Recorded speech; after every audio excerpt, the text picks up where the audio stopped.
For days, a ragged old man had hung around the Newark Central Station. The station master kept running him off, but night after night he would return. He kept accosting people, shouting, "It's coming for me. It's coming." Whenever anyone asked him what was coming for him, he would just clutch his head and cry, "I done wrong. I killed a man that cheated me at cards, and now, I'm going to pay." The station master finally took the man aside and threatened to call the police if he did not cease and desist. The old man rolled his eyes and replied, "The express train for hell is coming for my soul. You've got to help me." He broke away from the station master and ran for the door. The time was 2 minutes to midnight. At that moment, new sound introduced itself. A long whistle blew, once, twice. The station master was startled. The next train wasn't due until 12:05. The old tramp started screaming when he heard the whistle. The station master could hear the roar and chug of a steam train, approaching fast. Approaching too fast to stop at the station.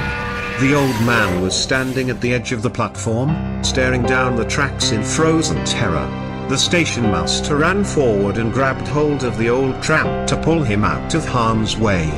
The train whistle sounded again. A warm rush of air blew against everyone near the platform, and the station master heard the roar of an invisible train passing directly in front of him.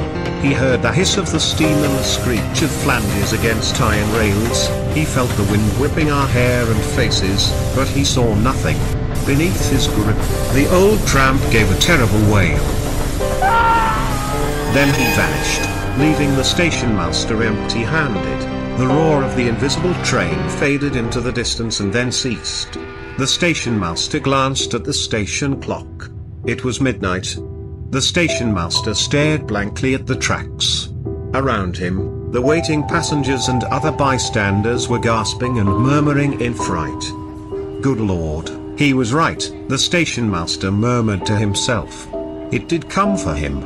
He pulled out a handkerchief and wiped his sweating bald head with it.